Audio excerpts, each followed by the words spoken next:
Sabel! Buksan mo tong pinto! Alam ko may ginagawa yung apo mong demonyo! Buksan mo to, April! Ibalik mo sa kanyang hapdi, Tay. Balikan mo sila. Belen, 10 oras na ng gabi, umuulan pa. Nagpapahinga na si April. Bukas mo na lang siya kausapin. Anong bukas? Halos mamatay-matay na yung anak ko dahil sa ginagawang kulam niyang apo mo, Sabel! Wala ka bang konsensya? Hindi kami ang nauna, Belen. Hindi ganun yon! Bata pa ang anak ko! Walang alam! Wala siyang kasalanan sa inyo! Wala rin namang kasalanan ng mga batang pinatay mo. Ano sinasabi mo, Sabel? Isa-isa kayong mawawala. Isa-isa niyong mararamdaman ang sakit na pinaramdam niyo sa amin. Alam na namin ang dahilan kung ba't mo pinatay ang anak ko, Belen. Matagal na. Huwag niyo ako tinatakot! Pinapatay mo siya dahil gusto mong pagtakpan ng krimen na ikaw naman talagang may gawa. Kay Tonyo mo lang sinisi dahil alam mo sa bayang to, kinatatakutan siya ng lahat at walang maniniwala sa kanya kahit sabihin pa niyang totoo. Pero Belen, itong tatandaan mo, walang sikretong hindi nabubunyag.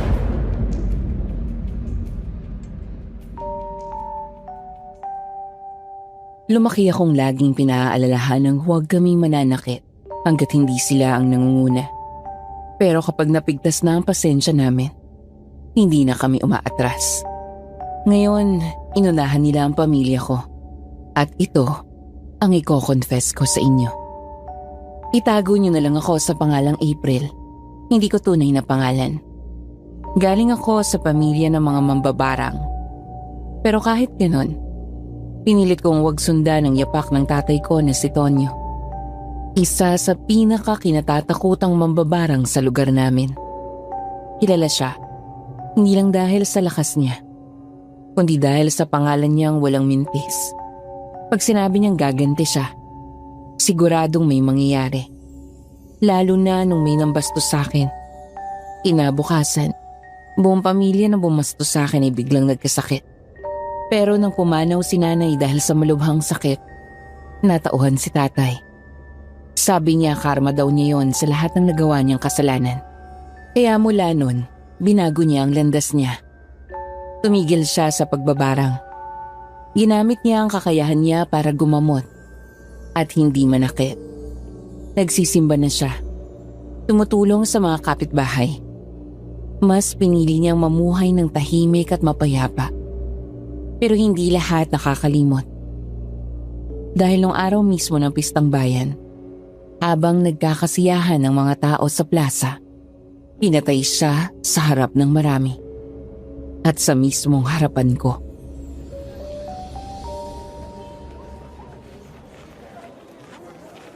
Kayong lahat na nandito, panoorin niyo kung paano natin pagbabayarin ang lalaking to sa lahat ng naging kasalanan niya sa bayang ito. Paluhurin niyo siya! Belen! Wala kang karapatang husgahan ang pagkatao ko dahil matagal ko nang tinalikuran ang kasamaan. Tay! Tay! Huwag niyo pong sasaktan ang tatay ko! Aling Belen, wala siyang ginagawang masama sa inyo! Umalis ka rito, April. Hindi pwedeng madamay ka rito. Hindi, Tay. Kailangan nilang malaman. Tinutulungan kayo ni Itay. Ginagamot ang mga anak nyo, ang mga asawa nyo.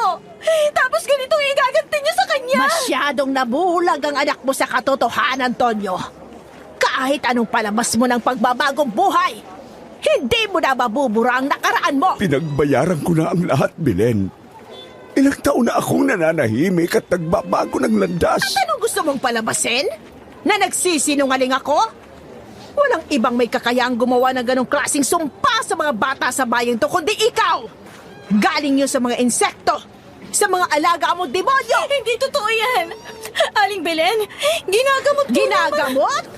O pinapalala yung mga kondisyon nila? Kumisig ka, iha! Magaling lang magbalat kayo yung tatay mo. Kunwari tumutulong, pero ang totoo, daig pa niyang pagiging halimaw sa pambabarang sa mga kabataan dito.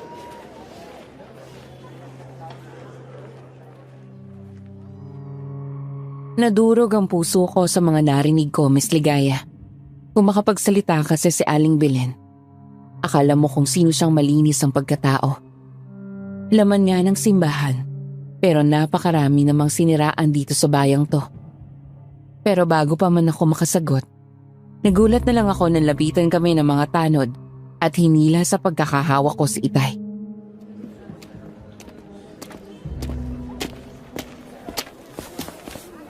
Tay! Wag! Bitawan niyo siya! April, tumalikod ka na anak. Huwag mo na tong panuurin. Hindi! Hindi niyo siya pwedeng saktan!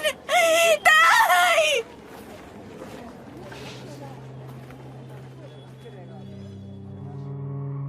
Sinubukan kong tumingin sa paligid. Nagbabaka sakaling makahingi man lang ng tulong. Pero wala man lang gumalaw sa mga taong nakapalibot sa amin. Parang lahat sila.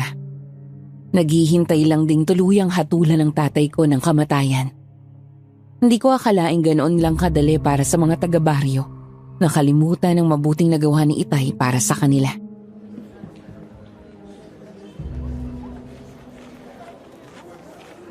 Ngayon, Tonyo, pagbabayaran mo na lahat sa harap ng anak mo niyan para maalala niya kung sino ka talaga.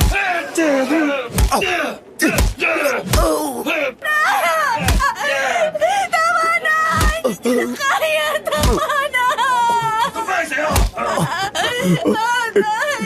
April, anak, makinig ka. Huwag kang basta-basta nagtitiwala sa mga taong biglang bumabalik. Pwede lahat ng nawala, tuluyang nawala. May mga halimang naghihintay lang sa dilim.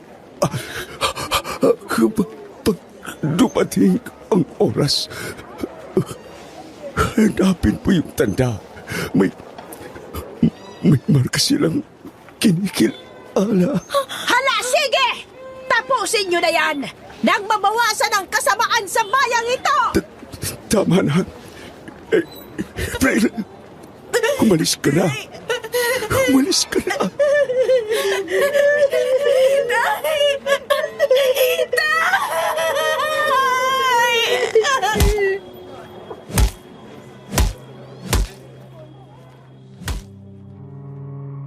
Sinubukan kong gumapang palapit sa kanya. Kahit man lang mahawakan siya dahil kitang-kita ko sa kanya kung gaano siya nahihirapan. Habag na habag ako, Miss Ligaya. At wala akong magawa. Dahil pinipigilan ako ng mga lalaking nakabantay at taimtim na nanunood sa pambubugbog kay Itay. Ilang hampas ng 2x2 sa likod ng katawan at sa ulo ang natamo niya. Bago siya tuluyang sumuka ng dugo na kumalat sa semento. Mas lumakas ang iyak ko.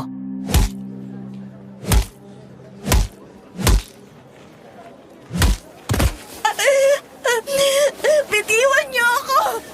Pupuntahan ko si tatay. Kailangan ko makalapit sa kanya.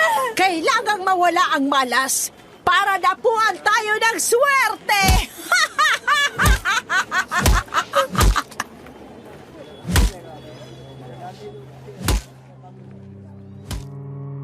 Ang huling hampas sa ulo ni Itay ang tuluyang nagpawasak ng pagkatao ko.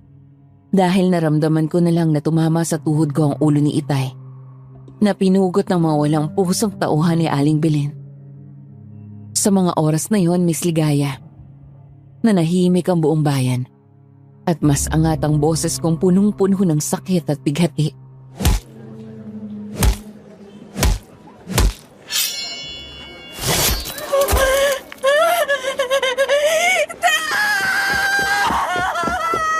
Anton! Anton yung anak!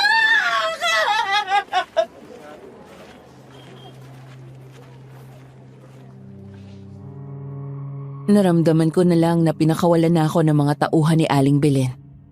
Kaya mabilis kong kinuha ang ulo ni Itay sa semento na punong-puno ng dugo. Halata pa sa mga mata niyang dilat na dilat ang pagod at takot sa sinapit niya, Miss Ligaya.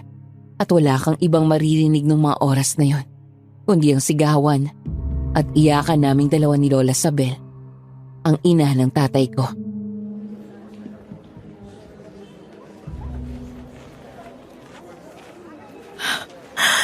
Kayong lahat! Tandaan niyo tong araw na to! Wala akong palalampasin maski isa sa inyo! Pagbabayaran niyo tong ginawa niyo sa pamilya ko! Sisiguraduhin kong magbabayad kayo! Lalo ka na, Aling Belen. Lintik lang ang walang ganti. Sinusumpa ko. Uubusin ko ang lahi niyo! Ihintayin ko yan, Iha. Pero sa ngayon, babalik muna sa pagsasaya ang bayan na to. Dahil sa wakas, malaya na kami sa kasamaan.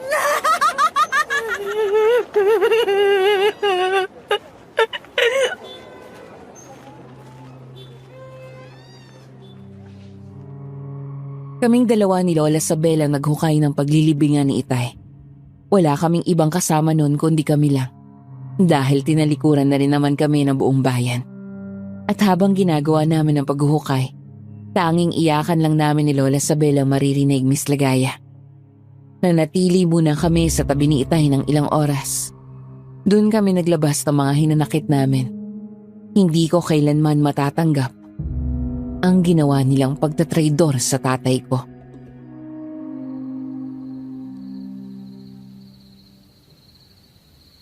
Bakit? Bakit may mga taong katulad nila, Lola? Hindi ko matanggap na gano'n lang kadali para sa kanilang talikuran si Itay. Matapos ang lahat ng ginawa niya para sa pamilya nila. Ang sakit. Parang sa 10 mabuting ginawa ni Itay, yung nag-iisang mali niya lang ang natandaan nila. Yun ay dahil tingin nila. Hindi na rin naman nila mapapakinabangan ang Itay mo. Wala na siyang kwenta para sa kanila. Dahil papatayin na rin naman siya. Kaya para saan pa yung pakikisimpatya ng mga tao kung wala naman silang mahihita sa sitwasyon. Pero hindi ko matanggap na sa ganitong sitwasyon pa matatapos ang buhay ni Tonyo. Hindi to tama, La. Hindi natin siya dapat iniiyakan ng ganito. Dapat nasa bahay siya ngayon at nanggagamot ang mga pasyente niya. Wala siyang ginagawang masama. Pinilit magbago ng Itay mo, April.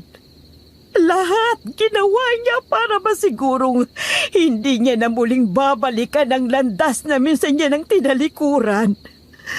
Pero sa lugar na to, kahit anong pagpapakabuting gawin mo, gumawa ka lang ng isang mali. Pakiramdam nila, lahat na ng susunod mong gagawin ay puro kasalanan. Hindi sila titigil, La. Hanggat may natitira pa sa atin, sa pamilya natin. Alam ko at nararamdaman ko. Sa mga susunod na araw, tayong dalawa naman ang babalikan nila. At anong balak mong gawin, Apo? Wala akong balak. Kundi ibalik lahat ng sakit sa kanila. Isa-isa kong ipaparamdam sa kanila yung bigat na pinaranas nila sa atin. April, Yun ang tamang gawin nila. Huwag niya sana akong pigilan. Hindi rin naman ako magpapapigil sa inyo. Pinatay nila si Itay habang nanonood ang buong bayan. Naiisip niyo ba kung gaano kasakit para sa akin na bilang anak niya? Na nung sinubukan kong humingi ng tulong sa mga taong yon, wala man lang lumapit. Wala man lang kumibo. Tapos ng mga oras na yon, parang biglang hindi na nila kilala si Itay. Nakalimutan na nila yung kabutiang ginawa ni Itay para sa kanila. malaki ka na, April. At sa tingin ko, alam mo naman kung ano yung gusto mong pasukin. Kung yan ang desisyon mo, tutulungan kita. Pero kailangan mo akong pakinggan, Apo. Hindi sapat ang galit lang. Kailangan mong maging matalino, maging maingat, at maging mas malupit kaysa sa kanila. Turuan niyo ako na. Gawin niyo akong mas malakas kesa sa kanila. Gusto kong matikman nila ang ganti ng anak ng isang mambabarang.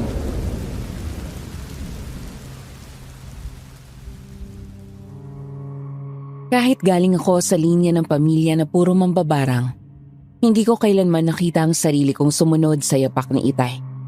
Simple lang naman ang gusto ko. Mamuhay ng walang takot.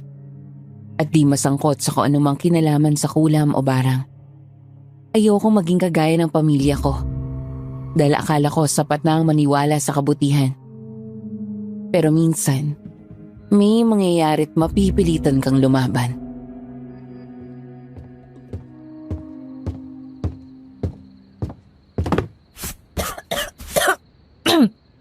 Ang alikabok naman itong kahon mo, La. Masyado ng luma. Ang dami pang laman. Mga alahas, salamang gamot. Tsaka para saan po tong papel na to? Hindi ko maintindihan yung nakasulat. Ginagamit yan para sa ritual.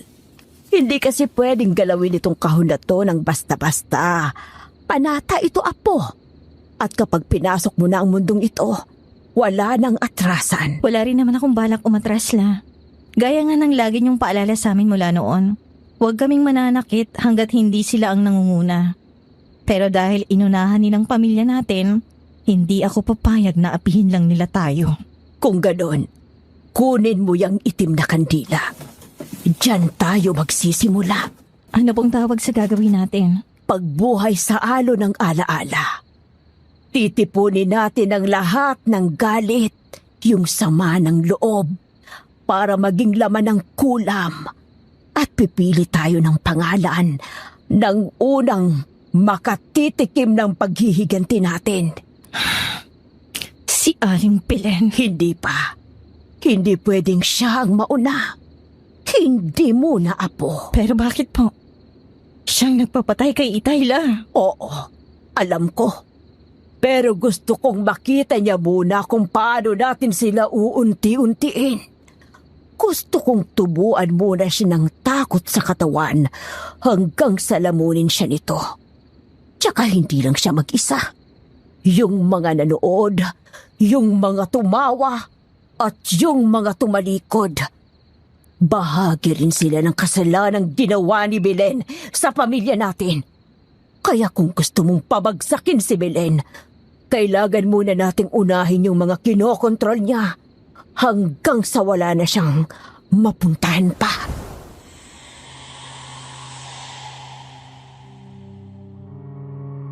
Akala ko nun, sapat na yung makaganti lang. Akala ko, kapag naranasan na ni Belen yung sakit na binigay niya sa pamilya namin, matatapos na doon. Pero habang pinapakinggan ko si Lola Sabel, dun ko napagtanto na mas malalim pala ang sugat na dinulot sa kanya ng pagkawala sa amin ni Itay. Mas mabangis. At ang mas nakakatakot, parang naiintindihan ko rin siya.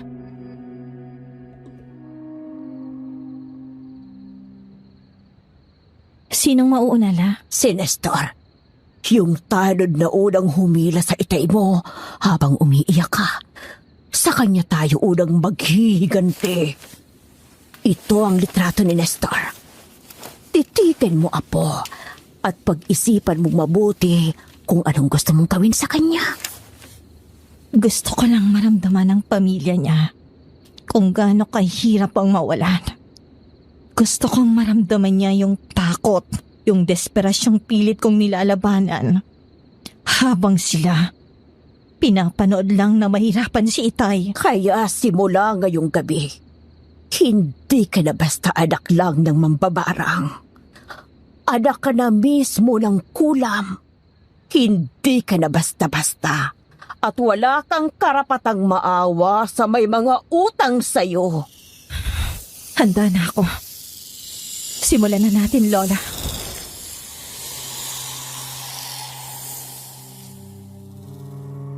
At sa unang pagkakataon, mula nung tinalikuran ni Itay ang mundo ng pambabarang, ako naman ang tumawag sa kadiliman.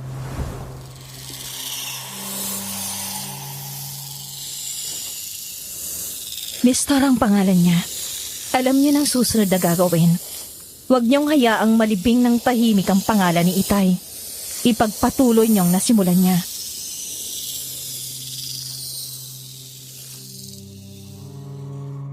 Maaga kaming nagpunta ni Lola Sabel sa palengke para bumili ng mga kakainin namin.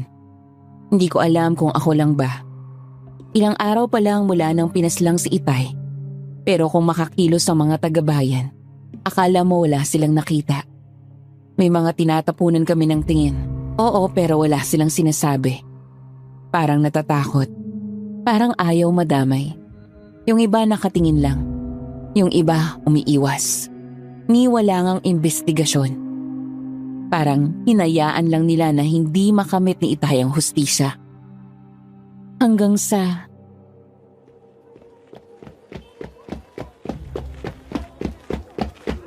Ang kapal ng mukha mo magpakita rito matapos ang ginawa niyo sa papa ko, April! Bitiwan mo ang apo ko, Liza. Ang daming taong nakatingin, nakakahiya. Bakit? Takot po ba kayo mas madumihan pa ang pangalan niyo, Lola Sabel? Hindi pa pala sapat yung nangyari kay Mang Tonyo? Kailangan ba may mas masahol pang mangyari sa bayan na to bago kayo matauhan? Ilang pamilya pa ba ang kailangan niyo sirain para makontento kayo at baguhin yung mga buhay niyo? At ikaw, April, kaibigan kita. Kailanman wala akong ginawang masama sa'yo. Naging mabuting kaibigan ako sa'yo, pero bakit? Bakit si Papa pa? Bitawan mo ako, Liza. Hindi! Ayoko! Gusto ko matauhan ka sa katotohanan walang magandang maidudulot ang pagbebenta ng sarili sa kasamaan. Huwag mo kaming idamay sa galit mo. Naiintindihan mo ba yung pinupunto ko? Wala ako itinatamay, April. Ang sinasabi ko lang, lahat ng sumpang dumadapos sa bayang to ay galing sa pamilya nyo. Pati si Papa pinatay nyo. Nakita niyo bang katawan niya kanina, ha, April? Ang daming insektong gumagapang sa bibig niya, sa ilong niya at sa buong katawan niya.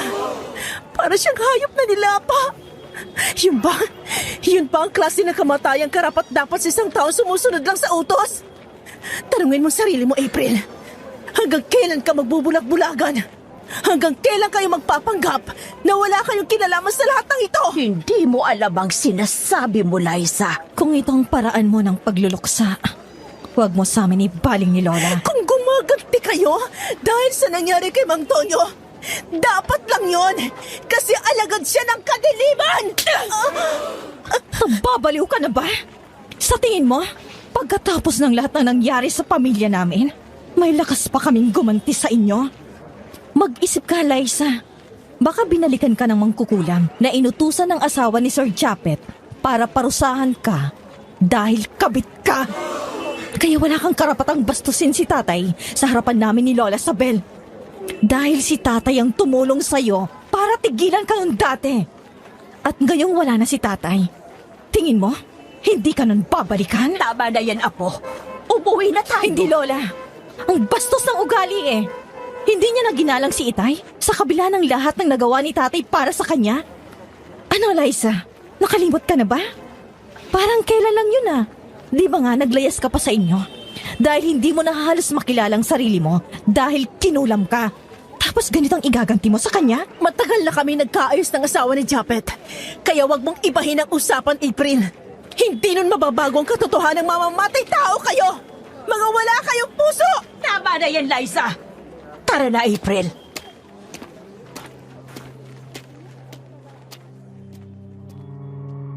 Di ako makapaniwala sa lahat ng narinig ko mula sa taong tinuring kong kaibigan, Miss Ligaya. Sa hinaba-haba ng panahong tiniis ko na wag sundin ang yapak ni Itay. Dahil alam ko magiging kapalit doon. Hindi ko pa rin inaasahang darating palang araw na to. Ang araw na ako naman ang huhusgahan.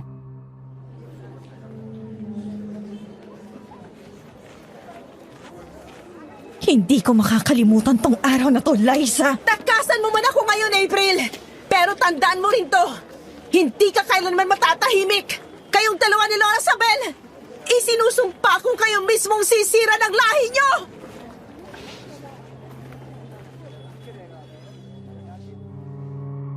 Parang umiikot ang buong palengke sa paligid ko. Lahat ng ingay, lahat ng mga taong nakatingin sa amin parang biglang bumigat. At hindi man sila nagsasalita, ramdam kong para sa kanila, isa na rin akong salot sa lipunan.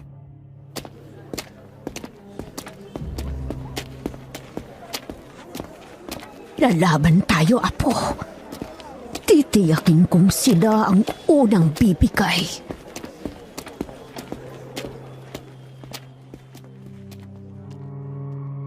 Hindi ko na mabilang kung ilang gabi na akong hindi makatulog. Tuwing pumipikit ako, naaalala ko yung itsura ni Itay nung araw na yun. Nakadilat at nilalanggam. Kahit sa panaginip ko, nangihingi siya ng tulong. At dahil doon mas lalo akong nauuhaw sa kagustuhang pahirapan yung mga taong pumatay sa kanya. Sinunog ko ang itim na kandila at nagsimulang ibulong ang orasyon na tinuro ni Lola Sabel sa akin.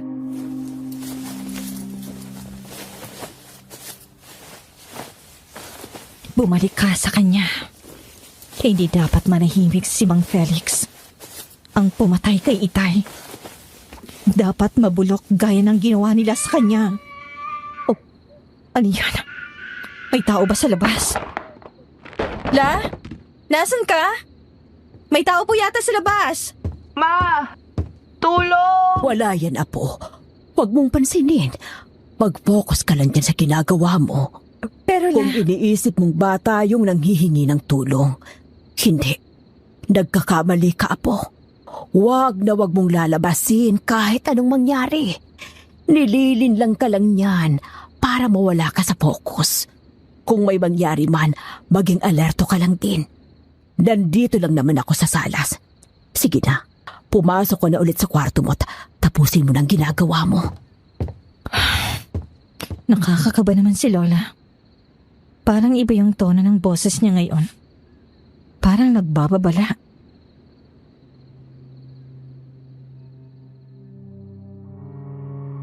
Bumalik ako sa lamesa ko, Miss Ligaya.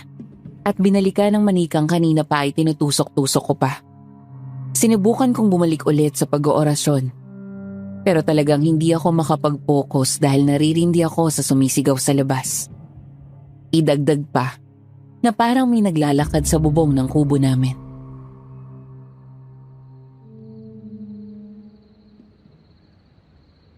Ayoko na po. Parang awan niyo na po. Ayoko na. Bahala na. Sino yan? Ate, andito po ako. Tulungan niyo po ako. Nasaan? Wala namang... April, sinabi ko na sa'yo huwag mong papansinin yung tumatawag sa'yo. Wala kang ideya kung anong klaseng nilalang yan. Hindi mo pa sila kabisado at kilala. Kaya huwag kang pasaway, iha. Nakakarindi na po Doon ka sa kwarto kung matutulog ngayong gabi. Huwag mo nang ituloy ang ritual. Nawala na rin yan ng bisa, kaya ulitin mo na lang kinabukasan. May mga bagay na di mo dapat pakialaman lalo na't wala kang ideya kung ano sila. Kaya halika na't matutulog na tayo. Pero yung bata, Lola... Iha, huwag na tayong paulit-ulit pa. Sinabi ko na sa'yong hindi batang naririnig mong sumisigaw. Nagkagaya lang yun ang boses ng iba para linlangin ka. Bukas, aalamin ko rin kung anong pakay ng nilalang na yun. Sige po, La. Inaantok na rin kasi ako. Pakiramdam ko, nawalan ako ng lakas dahil hindi pa po ako sanay. Ganun talaga. Wala pa yan sa kalahati ng mga nararanasan mo sa desisyon mong pumasok dito. Pero pasasaan ba't masasanay ka rin? Pero hanggang kailan po natin gagawin to, La? Bakit, Apo? Sumusuko ka na ba? Higa ka na dito. Hindi naman po. Alam kong pinasok ko. Pero hindi ko lang maiwasang isipin kung hanggang saan. Hanggang maubos natin sila. Hindi tayo pwedeng maging mahina. Sa mundong ito, kapag mahina ka, palagi kang inaapi. Kaya, Apo, kung ayaw mong maulit muli ang ginawa nila sa itay mo, makinig ka sa akin. Opo, La. Halika na, matulog na tayo.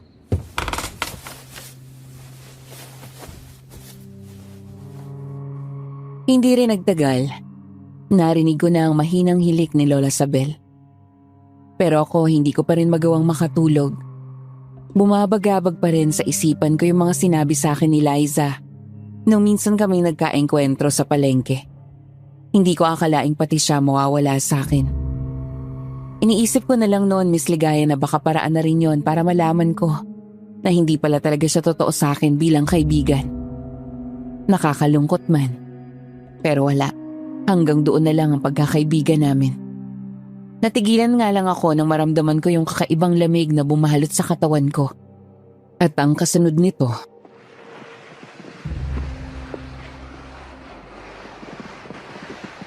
April! April, anak! Lumabas ka sa kubo! Tay? Ako nga, Iha. Halika, labasin mo ako rito. Hindi. Hindi ikaw yan, Tay.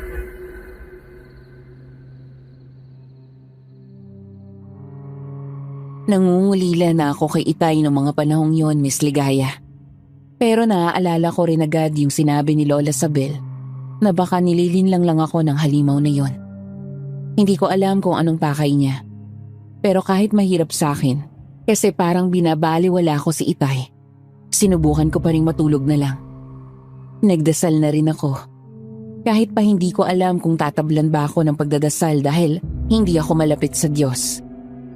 Na sana wag namang gamitin ng demonyo yung kahinaan ko pagdating kay Itay. Kasi kahit naman gusto ko siyang makita, ayaw ko pa namang sumunod sa kanya. Kaya nakatulog ako. Pero ang hindi ko inaasahan ay yung nangyari sa kinabukasan.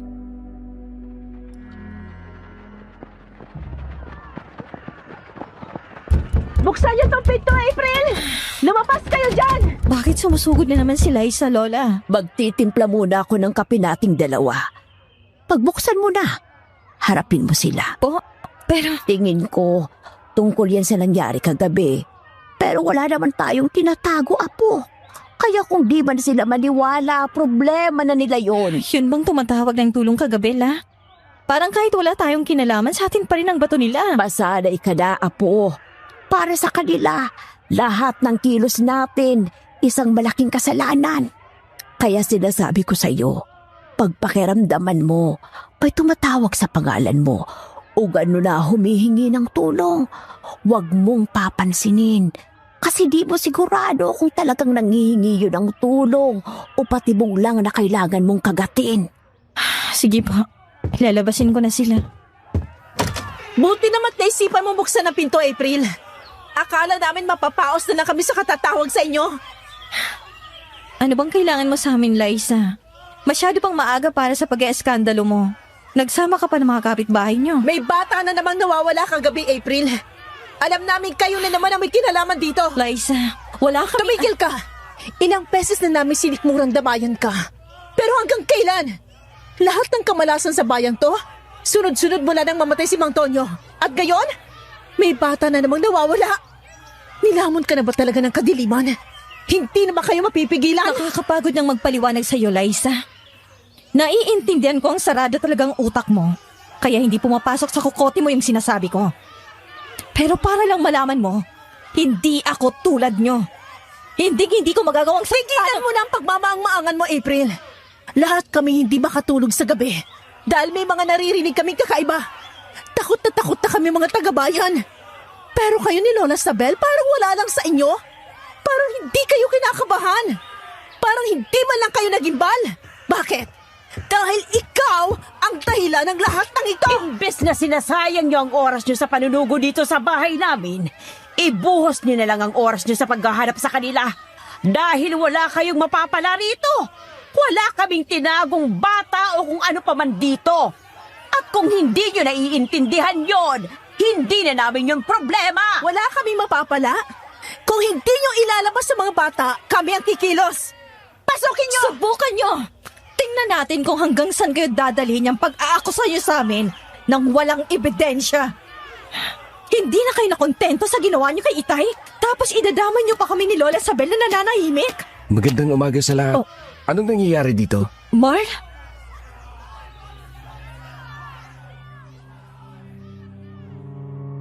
Tumigil ang mundo ko, Miss Ligaya.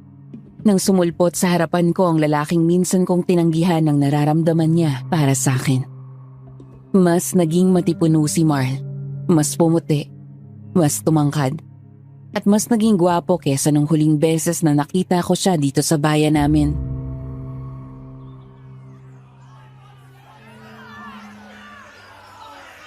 Mayor, buti dumating ka. Si April, yung pamilya niya mga mambabarang, nanguha na naman ng mga bata. Narinig kong tinanggi ni April at Lola Sabel na silang nanguha ng bata. Tingin ko naman, Liza, hindi silang gumawa nun. Huwag sana natin silang akusahan. Pero, Mayor, Hindi kami nabimilit dito, Barn Iho. Kung ayaw nila kaming paniwalaan, Wala kaming magagawa doon. Ang amin lang, tigilan nila ang panunugo dito kung wala naman silang ebidensya. Pasensya na po sa kaguluhan, Lola Sabel. Mga kasimanyo, tara na po't magsiuwian na tayo sa mga kanya-kanyang bahay natin. Kung tungkol sa mga anak ninyong nawawala, malaya ho kayong bumisita sa munisipyo natin at doon natin pag-usapan ang mga problema ninyo. Huwag niyo sabihin kinakampihan niya babae yan, Mayor. Marami na ginawang kababalagan ng pamilya nila mula sa tatay niya hanggang sa kanya. Buong pamilya nila. Kaya sana naman... Liza, wag mong ubusin ang pasensya ko. Magkikita ulit tayo. Huwag kang mag-alala. Handa ako.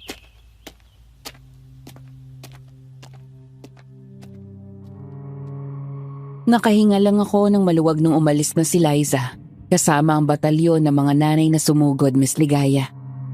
Naiwan si Marl na nakangiti habang pinagmamasdan ako. Sa totoo lang, hindi ko alam kung anong dapat sabihin sa kanya. Ang tagal na napanahon na rin ng huling beses kaming nagkita. Mga high school pa yata kami noon.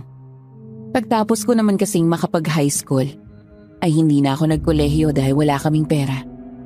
At mula noon, umiwas na ako sa mga naging kabatch ko. Si Marl at si Liza, sila yung mga naging kaibigan ko dati. Na pinagtatanggol ako sa mga kaklase naming nanunuya sa anak ng isang magbabarang. Tapos ngayon, hindi ko alam na mayor na pala siya ng bayan namin.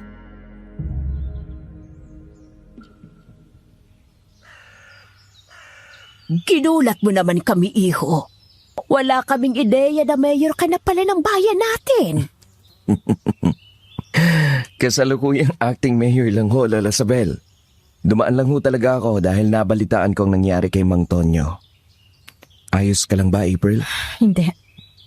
Ang hirap masanin na walang itay ko sa tabi ko. Pumasok ka muna dito sa loob, Marl. Oh? Maghahanda ako ng pagkain. May kape rin akong tinimpla. Nakakahiya naman ho. Sige na, iho. Para may kausap naman tong kababata mo. Di na kasi nakakatulog yan ng maayos nitong mga nakaraang araw. Baka pag kinausap mo kahit papano gumaan ng pakiramdam. Ayos lang ba, April? Oo naman. Pinagtanggol mo kami ni Lola Sabel kanina. Kaya sino ako para hindi ka papasukin sa pamamahay namin? Pasok ka.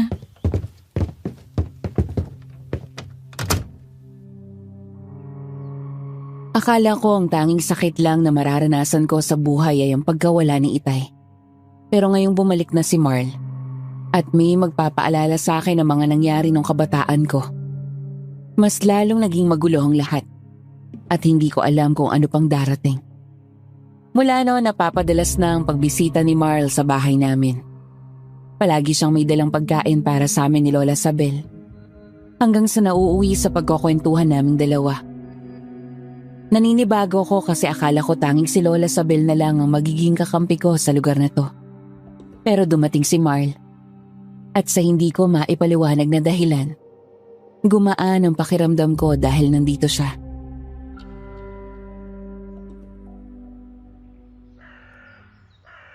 Pasensya na kung hindi ko kayo nadamayan ni Lola Sabel nung namatay si Mang Tonyo.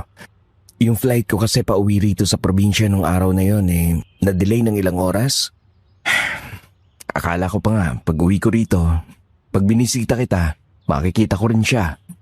Hindi na pala. Ayos lang. Nahihirapan lang talaga ako minsan na gumising sa umaga. Lalo na't hindi ko na naririnig ang boses niya sa labas ng kwarto namin para ayain akong kumain. Bakit ba siya inakusahan? Ang sabi ni Aling Belen, siya raw yung may kasalanan kung ba't may mga namamatay na bata dito sa bayan. Mumubula daw yung bibig. Tapos buhay pa yung insekto na lumalabas sa katawan nila. Nambabarang pa rin ba si Mang Tonyo? Yung huli ko kasing naalala, yung binarang niya yung buong pamilya ni Alexis. Yung dating nambasto sa'yo sa eskwelahan natin. Yun lang naalala ko kasi, di ba? Umalis ako dito sa probinsya natin pagtapos ng graduation. Oo. Tapos hindi ka na nagparamdam. Pero yung kay Itay, matagal lang hindi. Pero ayaw naman nilang maniwala. Kilala ko ang tatay ko. Kapag sinabi niya. Kaya alam ko nang tinigilan niya ng pambabarang dahil sabi niya, karama niya yung pagkamatay ni nanay dahil sa malubang sakit nito. Kaya tumigil na talaga siya. Baka may mga sikreto si Mang Tonyo na kahit ikaw, hindi niya nasabi Hindi dahil ayaw niya. Baka kasi pinoprotektahan ka lang niya. Anong klaseng sekreto naman yon? Tulad ng baka may nakaaway siya nung nabubuhay pa siya. O di kaya baka may nagutos lang kay Aling Belen na ipapatay si Mang Tonyo. Tapos sinisi lang sa kanya yung pagkawala ng mga bata. Pero ang totoo, may iba pa palang tao na nasa likod nun. Wala naman siyang sinabi sa akin. Basta ang alam ko, mula nung ginamit na lang niya yung kakayahan niya para manggamot, talagang hindi na siya bumalik sa kulam. Paano kung alamin natin kung sino talaga may gawa?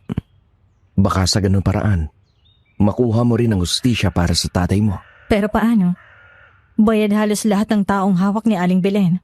Tsaka, wala. Huwag kang mag-alala. Ano pang silbi ng pagiging acting mayor ko kung di ko gagamitin sa tama? Akong bahala sa'yo. Talaga?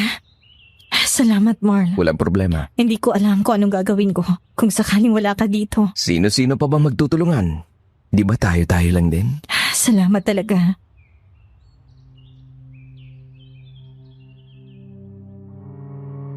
Kinagabihan bumuhos ang ulan. Pagkatapos kong maligo, naabutan ko si Lola Sabel na aligaga habang nililigpit ang mga gamit niya sa bayong.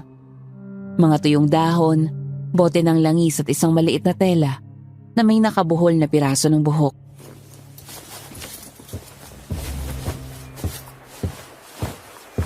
Aalis po kayo, La? Oo, Apo. Si Salome, nilagnat ng biglaan. Sabi ng asawa niya, ang bigat daw ng ere ngayon sa bahay nila. Kailangan kong puntahan. Pero ayos lang ba yun, La? Hindi ba sila nakiisa sa mga taong gusto tayong itaboy dito sa bayan? Hindi sila nakiisa. Pero hindi rin naman sila kumontra. Tahimik lang sila. At para sa akin, pareho lang yun sa pakikiisa. Ay, huwag kang malito, April. Hindi ito usapan ng patawad o pagtanggap. Baka kasi akala nila tapos na ang lahat. Nakalusot na sila. Pero hindi. Gusto ko lang ipakita sa kanila na dapat pag-isipan nila kung sino ang kinakampihan nila. Sige po, La. Mag-ingat po kayo. Salamat, Apo. At saka nga pala, huwag kang magbubukas ng pinto kahit may kumatok. Kahit anong mangyari. Huwag. At kung sakaling may marinig kang bumubulong, magdasal ka. Huwag mong pansinin. Paano ko malalaman kung ikaw yung kumakatok, Lola? Hindi ako kakatok. Basta dito ka lang. Babalikan kita bago maghating gabi.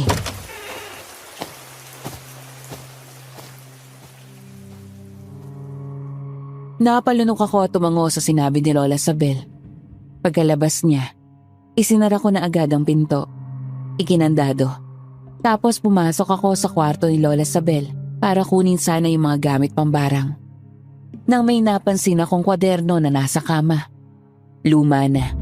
Halos mahati na ang cover na ang ginamit ay balat ng kalabaw. Dala na rin ang kuryosidad. Nilapitan ko yon at binuksan.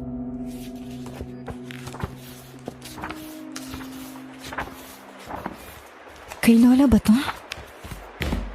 Ang daming nakasulat.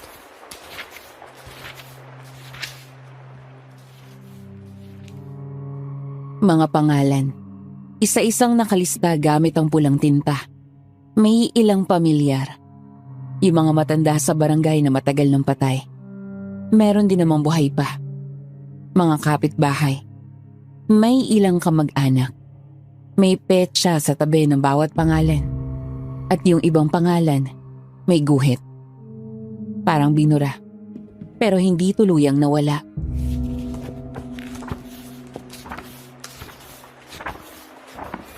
Bakit may listahan ng pangalan? Ito ba yung mga ginamot ni Lola o...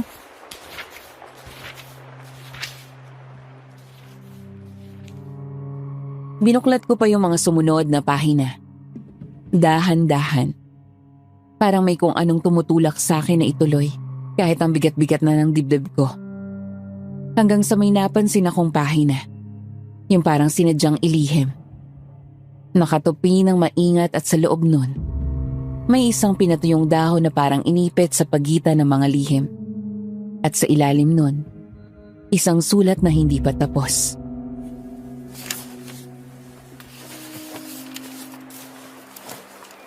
Kung binabasa mo ito, Ibig sabihin wala na ako. Huwag kang matakot dahil hindi ka nag-iisa.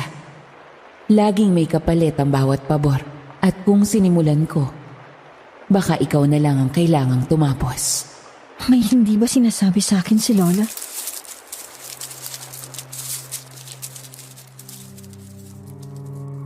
Natigilan ako nang bigla akong may narinig na kaluskos sa may bintana. Pigil ang hininga ko. Parang may kung anong dumaan sa likod ko. Wala naman akong nakita. Pero nanindig lahat ng balahibo ko, Miss Ligaya. Pakiramdam ko may anino sa labas. Tahimik ang paligid pero sa loob ko, parang may humahalukay. Tapos, La?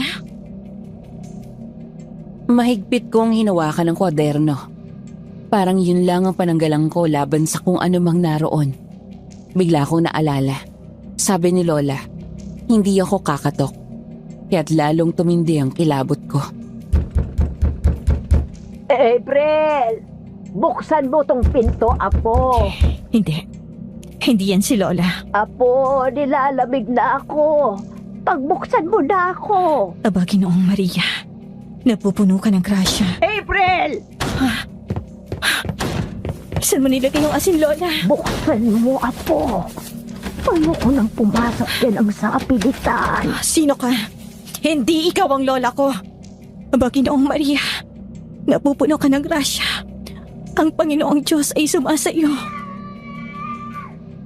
Biglang natahimik ang paligid. Dinig na dinig ko pa rin ang mabilis na tibok ng puso ko. Nanginginig ako, Miss Ligaya. Kasunod doon ay ingay na parang may bumagsak sa labas. Hindi ko alam kung ano. Kaya mabilis akong gumalaw at kinuha yung krus na nasa altar ni Lola Sabel. Narinig ko may naglalakad ulit palapit sa bahay. At nang muli akong magdadasal, bumukas ang pinto. At iniluwanan si Lola Sabel na alalang-alala ang itsura.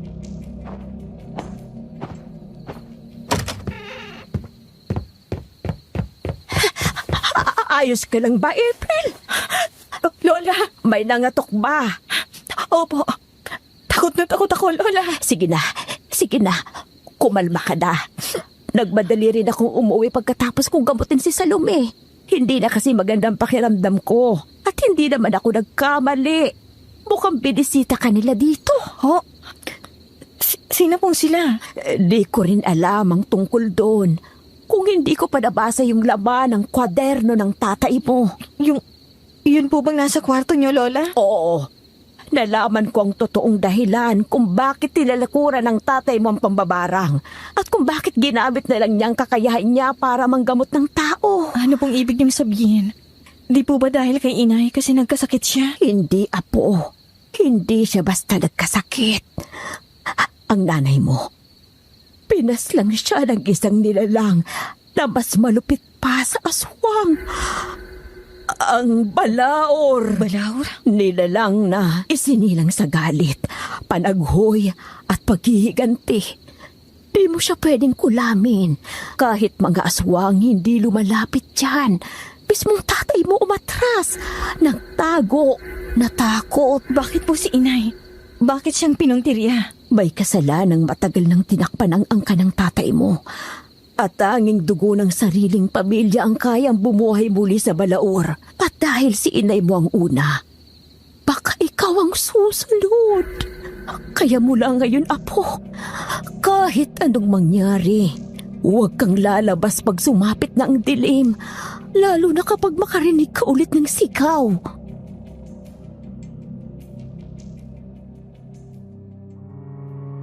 Tumingin si Lola sa labas ng bintana. Napalunok ako. Sa unang pagkakataon, Miss Ligaya, hindi ako sigurado kung ligtas pa ba kami sa sarili naming tahanan. Dahil napagtanto kong hindi pala ang mga taong nangutya kay Itay ang tunay naming kalaban. Kundi, isang halimaw na hindi ko alam kung paano kalabanin. Kinaumagahan, pareho kaming tahimik sa kusina ni Lola Sabel. Parang may mabigat na ere na bumabalot sa aming dalawa. Inilapag niya sa harapan ko ang isang lumang kahon na kinuha niya kanina sa kwarto ni Itay. Makita ko pa lang, naluluha na ako agad.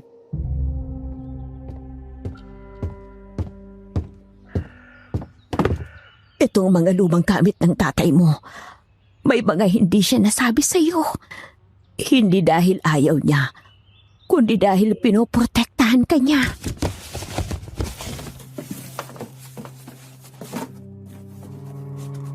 Binuksan ko ang kahon. Una kong nakita ang isang kwintas na may anting-anting. Tapos mga sulat na parang hindi niya naipadala. May mga pahina ng lumang kwaderno. At isa ron, may drawing ng isang nilalang. Mukhang tao, pero may mahabang kuko. Balat na parang uling. At mata ng hayop.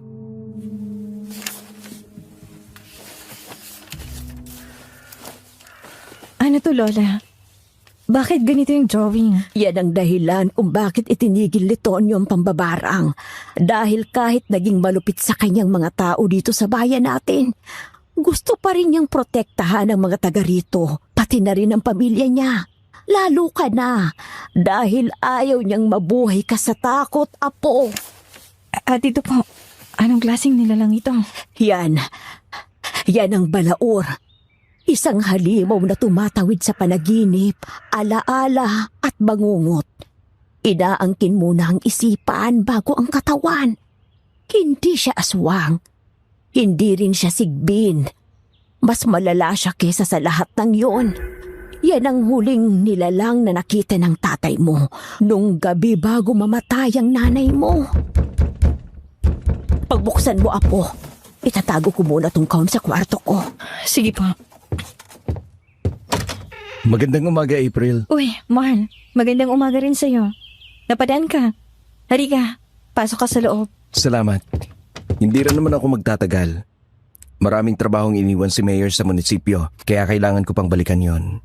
Patong-patong na kasi yung mga reports tungkol sa mga nawawalang bata. Siguradong kami naman ang itinuturo nila na may gawa nun.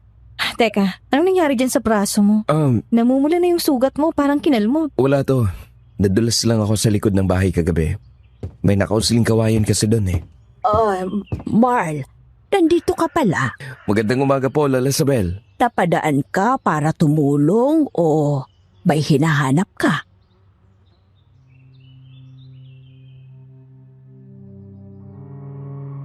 Nanigas ang katawan ni Marl. Saglit siyang hindi sumagot.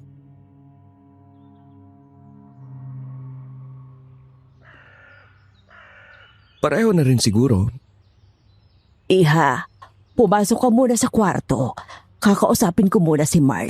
Sige pa.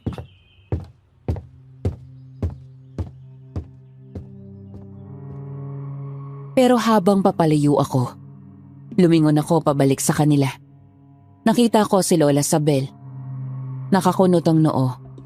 Habang nakatitig kay Marl na para bang may naaamoy siyang hindi niya nagustuhan. Hindi ko namalayan. Nakatulog na pala ako. Siguro sa pagod o sa bigat ng mga tanong na umiikot sa utak ko. Pero isang impit na hikbi ang gumising sa akin. Pagmulat ko, madilim na sa paligid. Tanging liwanag lang ng gasera ang nagbibigay ng anyo sa silid. Nasa sahig si Lola Isabel. Yakap-yakap niya ang isang lumang damit. Ang damit ni Itay.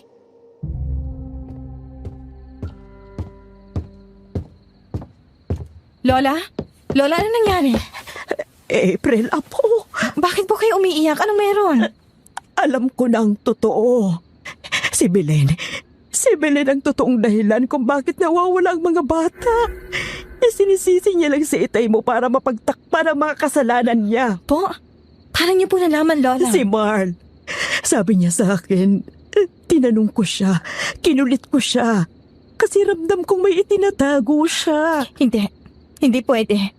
Namatay si Itay na ang tingin sa kanya ng mga tao sa baryong to ay salbahe at kampo ng kadiliman.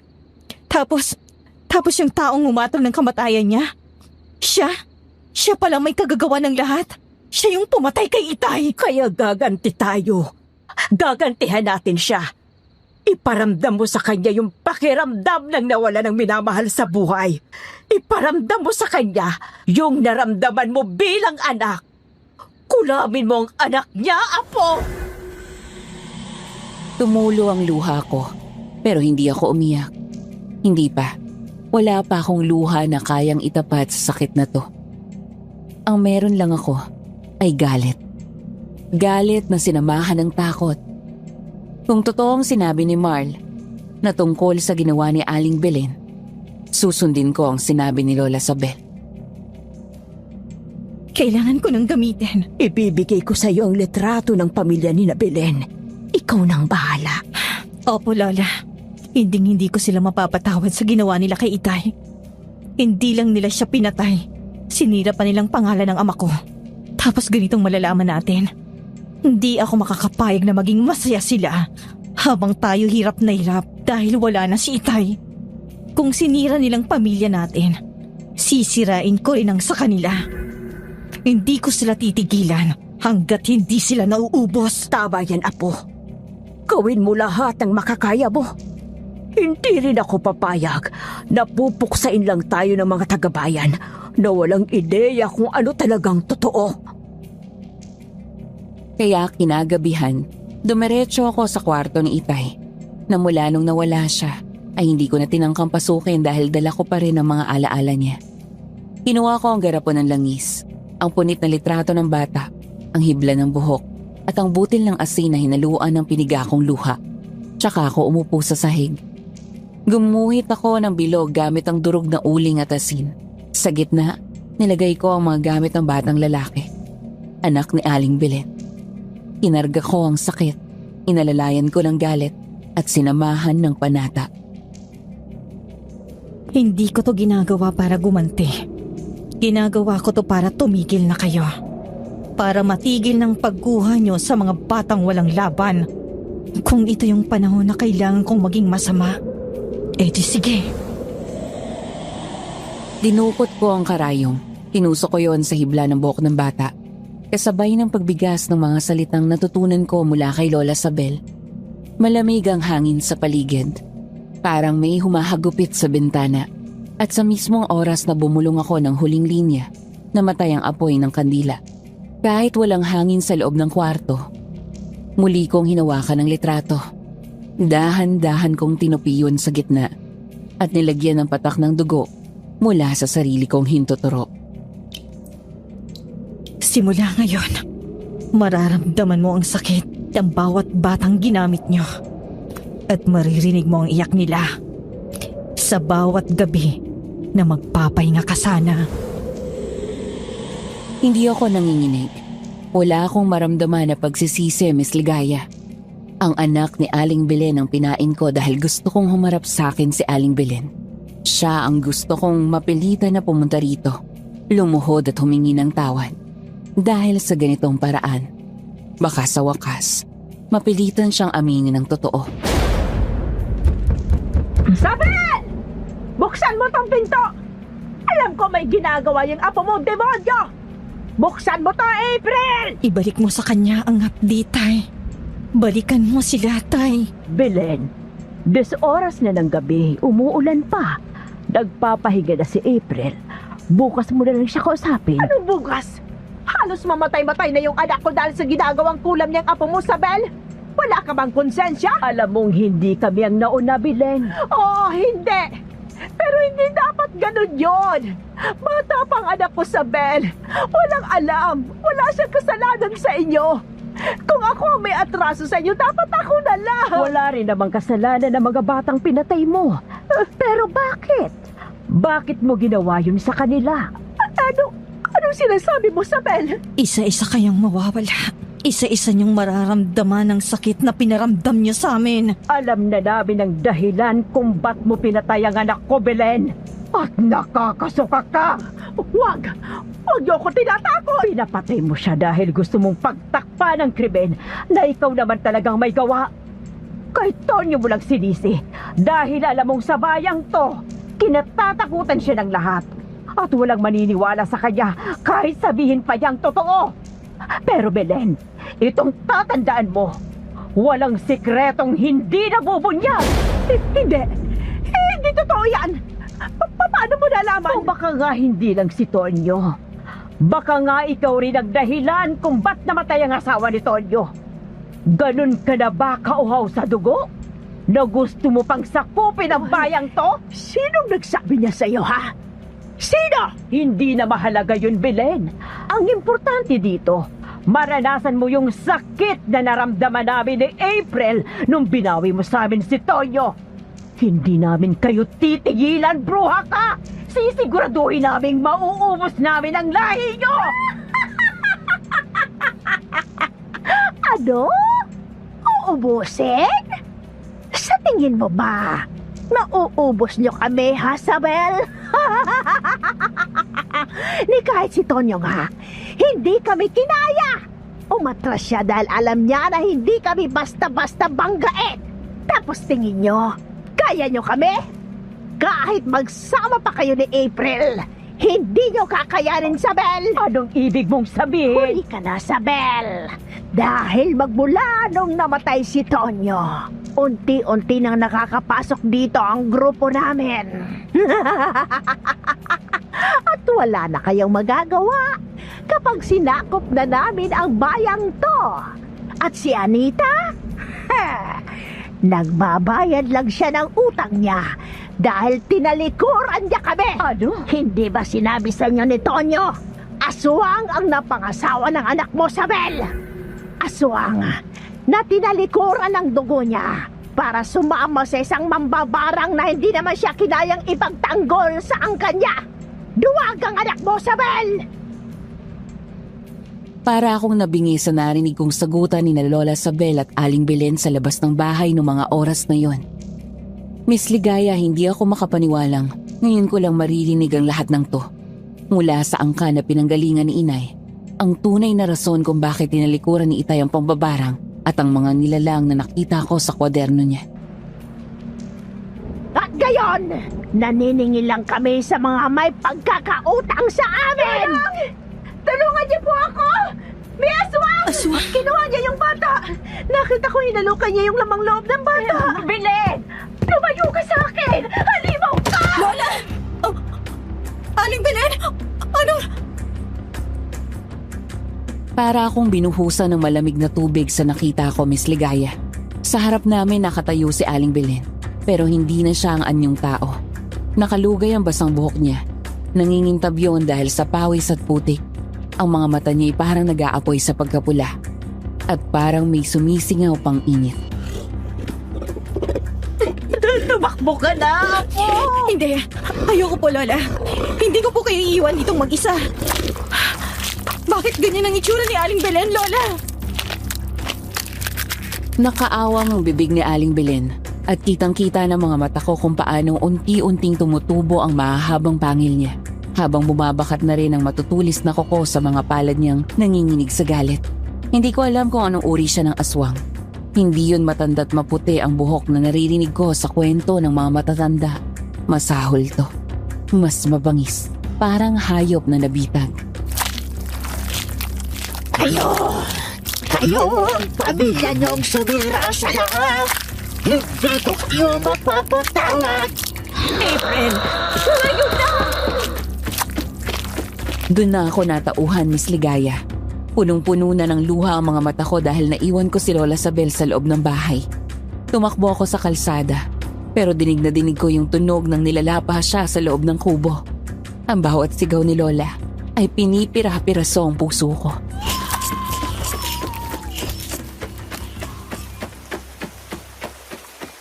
April, saan ka pupunta? Bakit ka umiiyak? Liza, si Lola. Si Lola Sabel. Bakit? Anong nangyari sa kanya? Naiwan siya sa loob. Hindi ko siya nailigtas. Nilapa siya ng aswang. Si Aling Belen. Anong nilapa? Narinig ko, Liza. Narinig ko kung paano siya sumigaw. Bawat iyak niya, parang pinipiga yung puso ko. Hindi to totoo. Hindi pwede. Tara, balikan natin. Baka buhay pa siya. Baka wala na siya. Narinig ko yung mga sigaw niya, Liza. Umiiyak siya habang nilalapa. Diyos ko. April, yung bata nakita ko. Yung nakita ko kanina. Hinahanap ko siya pero bigla nilang nawala. Wala akong mahingi ng tulong. Wala ni isa. Lahat sila umiiwas. Si Aling Belen, Liza. Siyang kumukuha sa mga bata. Ano? Siyang pumapatay sa kanila. At tingin ko, alam ng ibang matatanda rito ang tungkol doon. Lahat sila. Tapos pinagkikibit-balikat lang nila. Dahil pinaniwalaan nilang si Itay ang gumawa noon. Anong gagawin natin ngayon? Hindi na tayo maghihintay pa ng susunod na biktima. Tapos na to. Kung ayaw kumilos ng mga matatanda sa baryong ito, ako ang kikilos. April, anong ibig mo sabihin? Hindi lang to para kay Lola, kundi para sa lahat ng batang nawala at para kina Itay. Teka, saan ka pupunta? Babalik tayo. Kailangan nating tapusin to. April, baka nandyan pa yun si Aling Belen. Wala akong pakialam, Liza. Mas takot ako sa mangyayari kung pababayaan natin to. Wala na yung katawan ni Lola. Pero iniwan niya lahat ng kailangan natin. Wala man lang akong nagawa para iligtas siya. Kumalma ka. Si Lola Sabela may gustong sagipin ka. Kaya huwag kang panghinaan ng loob. Sana kung nasan man si Itay, sana gabayan nila ako sa gagawin natin to.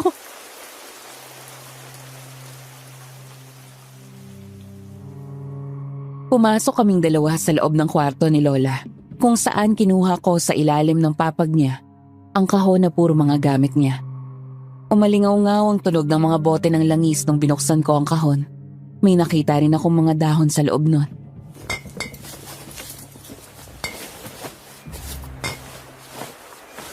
April, ano tong mga to? Mga gamit niya ni Lola. Pangontra, paggamot, mga orasyon. Magagamit natin yan lahat, Liza. Anong gagawin natin? Ang sabi ni Lola, natuklasan niya yung katotohanan na kaya tinalikuran ni Tatay yung pagiging mambabarang niya ay para protekta ng bayang ito laban sa kasamaan. Kung si Tatay nga ang huling hadlang ng mga aswang para tuluyang sakupin ang mga tao rito, tayo ang susunod. Anong ibig mong magbabarang tayo? Hindi, Liza. Hindi basta barang. Gagawin natin kung anong kailangan para wakasan to. Hindi na to para kay Itay lang. Para na to sa mga batang nawala. Para sa mga pinatay ng walang katarungan. April, para may tao sa labas ng kubo. Wala na tayong oras. Simulan na natin bago silang mauna ulit.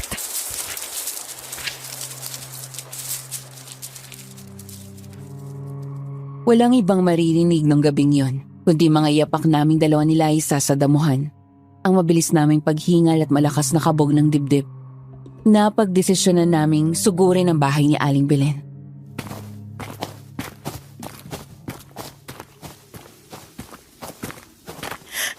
April, sigurado ka ba sa ginagawa natin? Hindi na ako sigurado kahit sa sarili ko, Liza.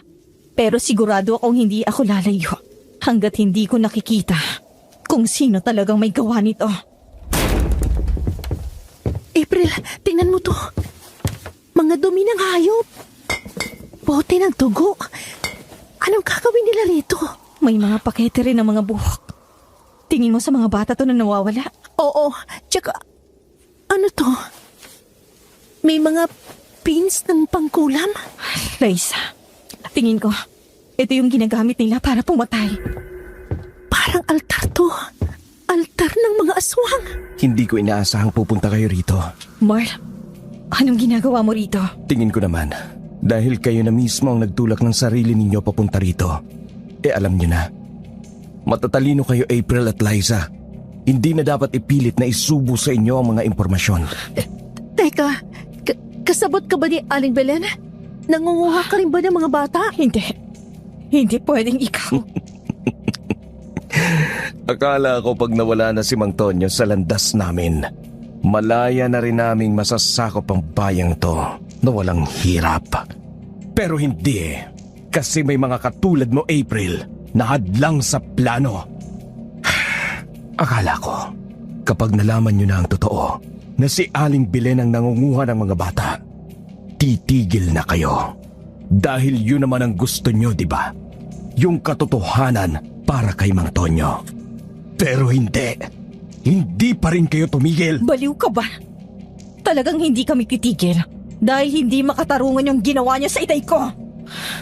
At ikaw, hindi ko inaasahan na may kinalaman ka dito. Sagutin mo ang tanong ko, Marl.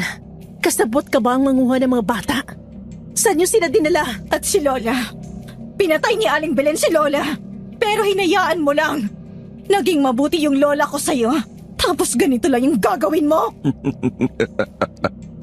Hindi ko siya pinatay. Wala naman ako dun eh. Kung ano yung aksyon na ginawa ni Aling Belen, kanya lang yon. Pero isa ka sa kanila! Higit pa doon, April. Hindi pa ako doon. Anong ibig mo sabihin? Pero imbes na sagutin niya kami, nakarinig na lang kami ng mahinang halakhak. Kasunod nito yung tunog ng balat na parang binabalatan. Napaatras kaming dalawa ni Liza sa gulat. April! Yung bata niya! Huwag kang kabahan, Liza. Lahat ng nasa baryong to, tahimik lang. Kasi lahat sila may kasunduan. Ilang taon na rin to, April. At sa bawat taon, may kailangang mawala kapalit ng payapa naming pamumuhay.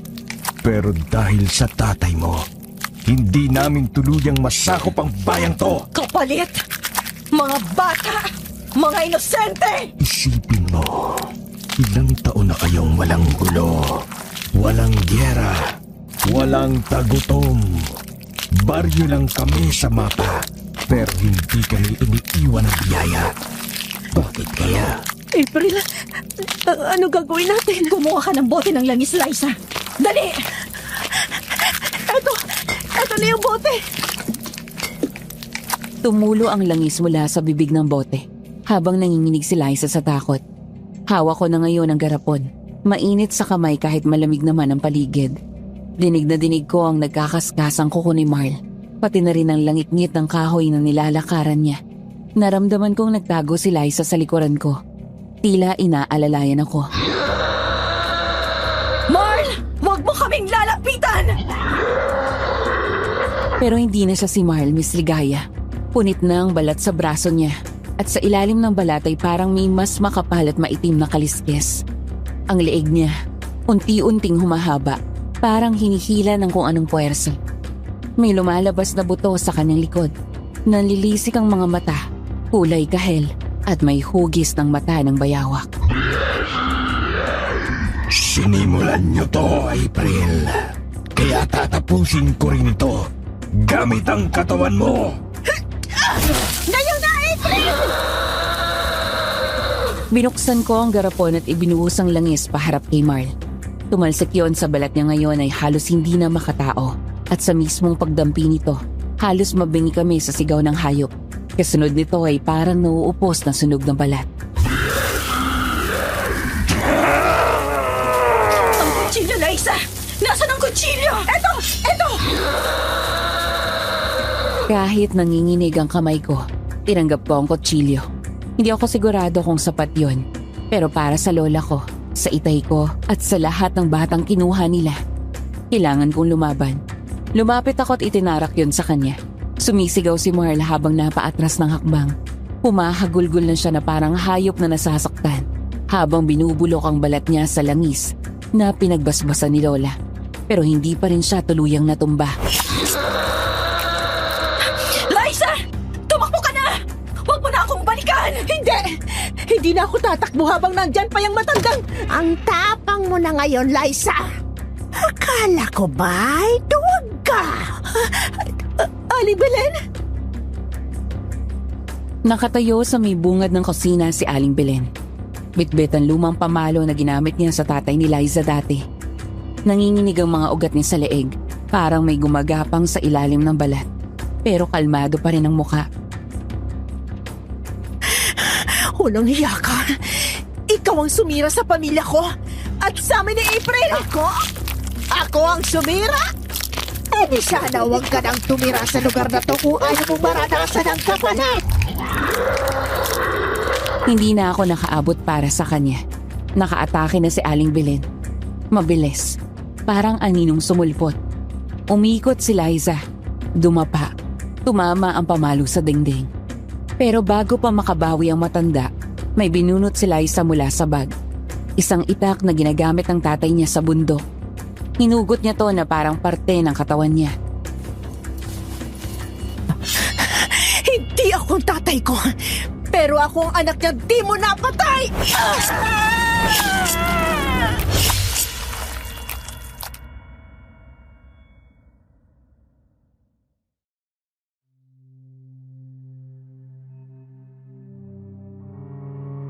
1 beses, 2 beses, 3 beses pinasok ni Liza ang itak sa dibdib ng matanda. Hindi na siya nagsalita. Hindi na siya umiyak. Hindi na siya tumingin sa akin.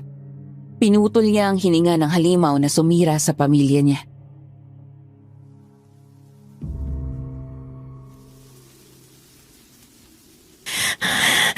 Tapos na tayo, Aling Belen. Wala na.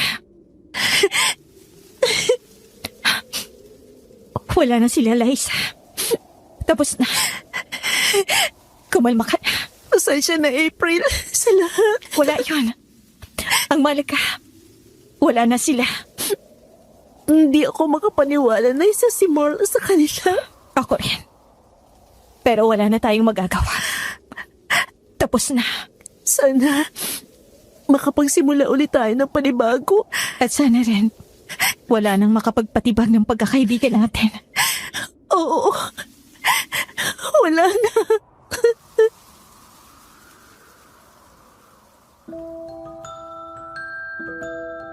Nagyakapan kami ni Liza at humikbi sa balikat ng isa't isa. Hindi ko akalaing darating pa ang araw na magiging maayos kaming dalawa sa kabila ng masalimuot na pinagdaanan namin bilang magkaibigan. Humingi ako ng tawad sa sinapit ng tatay niya dahil sa galit ko, kung saan pinatawad niya rin ako kahit papaano gumaan ang pakiramdam ko. Pero hindi pa doon nagtapos ang lahat, Miss Ligaya.